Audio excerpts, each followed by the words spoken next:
My name is Yaritza Flores Bustos. I'm a multidisciplinary artist from Lázaro Cárdenas, Michoacán, Mexico, but I was raised in Maryville, Phoenix, Arizona.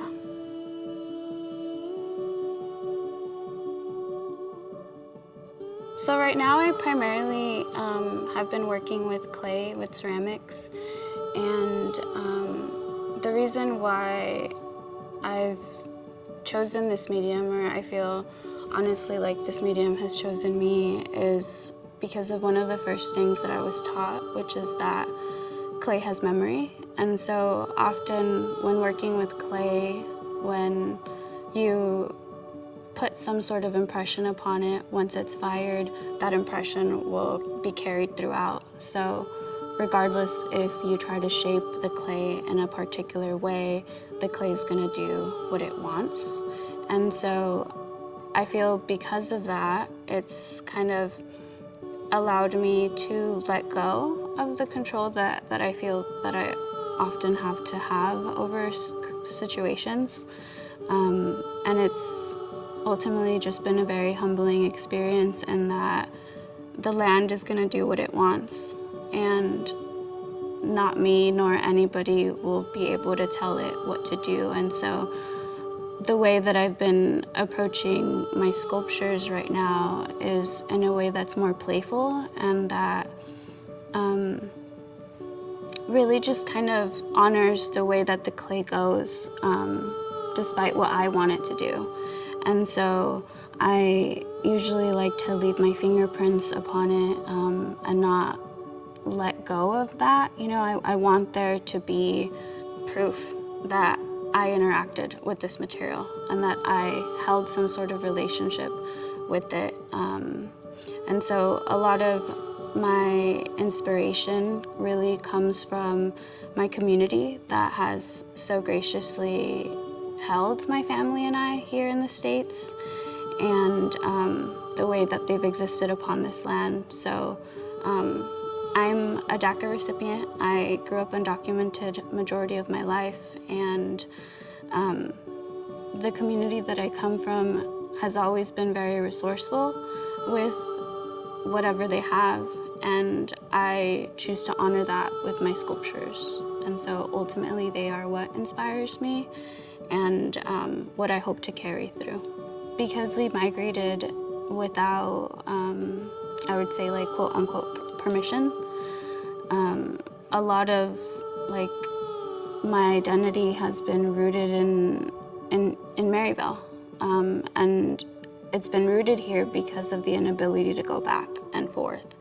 And so a lot of the times, in order to connect with where I'm from and the places that my parents and my families frequent, right, I would go to Google Maps. And so Google Maps, sadly, is one of the very big like things and mediums, I guess, that I look to, because it allows me to trace these places and these locations, these sites that I can't be at physically because of documentation. And being able to have access to these places, right, regardless of these barriers that are inflicted upon people, it's allowed me to really see that what is over there has been brought here. And so where I'm from, Maryville, is predominantly, or where I was raised, is predominantly a community of migrants, undocumented people, workers, people of color, that have completely shaped what the place is, right? If you start on the east and you drive west, you just through Thomas or Indian School or McDowell, you can see the very particular ways that my community has been able to establish their space within this landscape. And so place and location has always been something integral to my practice, whether I've wanted it to be that way or not. I'm so in awe of my community and the ways that they choose to present themselves within spaces that never consider them. So Se Amerita is taken from a song. It's a corrido tumbado by Junior H. It's titled Se Amerita, and in the song, it's essentially just speaking about moments, I would say, moments and people that deserve to be honored. And so growing up in Phoenix, I've seen the way that the landscape has changed and the way that people have moved here, and the way that that ultimately just changes the way that people interact with each other or the way that things look. And I've resided here for 24 years now, and just within these past 10 years, there's been so much change that has pushed people out, that has people really struggling to survive here, struggling to claim home, to claim land, but ultimately, right, none of us have a claim to any of this land. And I felt that with the changing landscape and with the way that stories are told or the way that history is written, oftentimes the experiences of my communities are left out, and it's often never told through our perspective, through our point of view, through our being. And I felt that it was my duty to speak on the way that we come together, the way that we've built community, from somebody that was raised here, that, you know, learned the definition of community from these people and these people that I ultimately claim as my family. And so the reason that my family and I have been able to survive here and continue to try, I would say, continue to look to hope, and is because of the families that we've established, the chosen families that we've established, and these networks of care, and these networks of survival that have been birthed here. And so I felt that this land, que esta gente, que las familias, que los lenguajes se ameritan una historia que fuera correcta a la experiencia. A lot of my work prior to this was very difficult for me to work through, in that I was constantly facing ways that I had to prove myself, I think, outside of just my artistic practice, but in general as a person. And then I would carry that into my work directly, and my art practice was no longer joyful to me. While at some point it felt like it was healing things that needed to be held at the moment, I would find myself often crying as I was making things. And for a really long time, that kind of stunted the way that I approached my practice, or even the want to do it. And so I took a long break from making, and when I decided to go back to it, I made the point and I promised myself that I would go forward in a way that would bring me joy and would honor these moments of joy in my life, because while living here has been very tumultuous and very difficult and heartbreaking most of the time, that wasn't all that I experienced here. And the moments when we would gather, the moments when we would have honest and deep conversations with community, with family, with siblings, there was right? There was laughter and there was joy within it all. And I felt the need to highlight those moments and to really put them out there. One of the beautiful things about clay is that it tells about a moment in time. And I'm not always going to be here physically, but these pieces can be. And there will be people that can see, you know, who was existing and the ways that we engaged with each other and the ways that we pushed to be seen. And I think that in it of itself is what's carried throughout my work. Uso mucho el barro ahorita Las esculturas que usé, o las esculturas que hice, las puse hacia arriba de llantas y pedazos de tile, de azulejos. Y la razón por la cual usé eso en vez de pedestales blancos es porque mi papá pone tile, mi papá pone pisos de madera, de barro, en muchas veces casas lujosas, grandes, que no son accesibles a mis comunidades.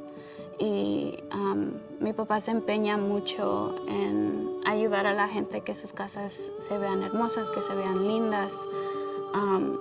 Y no es que nuestras casas no sean lo mismo, pero no tenemos los mismos recursos. Y los tiles, los azulejos que usé, los teníamos en nuestra yarda. Es lo que sobró de los trabajos que mi papá hacía, y las llantas también son de él. En la pieza 51 y Tomás también usé tierra que yo misma escarbé en Maryville, en diferentes lugares donde yo crecí. En uno de los lugares era en Casa Verde, que fue uno de los lugares que yo y mi familia primero llegamos a vivir juntos, nomás nosotros, sin otras personas. También en el parque de Maryville, que está al lado del centro comunitario y la librería de Palo Verde. Y yo ahí muchas veces crecí yendo después de la escuela, y tengo muchos momentos donde aprendí qué era lo que representaba mi ser, mi comunidad y las conexiones que establecimos aquí. Y muchos de los materiales que uso sí son, es el barro, pero también cuando decoro mis piezas agarro cosas de la tienda del dólar. Uso barniz de la tienda del dólar en vez de gastar como $40 en materiales que específicamente son para la cerámica. When I make my sculptures, I often think of my community and them walking into spaces and being greeted by imagery that is reflectant of their experiences. So oftentimes I make things, right, for them, for families that leave everything behind and come to a new land and struggle in very beautiful but very difficult ways. And so I want them to see themselves in spaces that they often wouldn't think that they would. I make my sculptures for my parents, for my sibling, for my nephews, for kids in Maryville that don't have the resources to create, that don't have access to art classes or to instructors that have lived their experiences, because I've lived through that. So because of my lived experience, I've often felt like I didn't have the autonomy or the power to speak on my experiences and the difficult and the beautiful, both parts of it, right? Both ends of that spectrum. And I've always just thought about history and legacy and who it is that tells it, right? And how it's passed down and the language in which it's passed down. So I make my work with the thought that it needs to be accessible. And in order for it to be accessible, I want it to be accurate and descriptive of the life that I've lived here, and the lives that are lived here, the lives that are lived in Mexico, in Honduras and Guatemala, because my experience is not the only one that has been lived. And while sometimes it feels that way, I am able to connect the way that we're all, right, trying to figure and trying to survive empire here. So I think that ultimately what I want people to take when they see my work, I want them to feel seen, and I want them to feel held. I want them to understand that community is the only way that I've been able to survive, the way that my family has been able to survive, and I want that love and that admiration to be felt through my work, because that's all I have, right? That's all I have here. And I make sculptures of people, of friends that I had in middle school, of the señor at the pantallas at the swap meet, so that they feel seen, because oftentimes they're not. Oftentimes they're ignored or erased, and I don't want them to be erased from history, because those experiences have always mattered. And it's taken me a long time to feel the pride that I do for who I am and where I come from. And I want kids to grow up with that pride, the pride that it's taken me so long to have, right? That I've fought for and that I've battled for. I want them to know that our existence matters and that we matter. And seguiré haciendo esculturas y seguiré honrando mi comunidad. Ahorita me estoy enfocando en proyectos con mi comunidad, talleres que son accesibles a niños, a papás, a abuelitos, a las tías, a todo mundo, en donde puedan aprender diferentes lenguajes de sanar, de sanamiento con las manos, o talleres de barro, talleres de pintura, de dibujo. Quiero hacer los métodos que me han ayudado a mí tanto, que sean accesibles a ellos. En eso es lo que me estoy enfocando ahorita. Y ¿qué se puede esperar de mí? Pues, ¿quién sabe?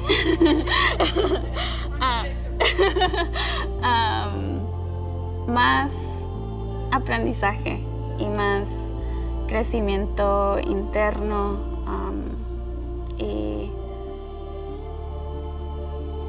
honestly, continuously honoring where I come from and the people that have supported me, that have seen me, and just finding more ways and methods to communicate these experiences. I've never been someone who thought of themselves. It wasn't the way that I was raised or how I grew to experience this world. The way that I've learned to navigate this world has always been through community, and that will always be at the forefront of my practice, of my being, of just the way that I navigate life. And I'm just indebted to my community and to the love that they've given me, that they've taught me to define, that have been very particular to growing up in Maryville.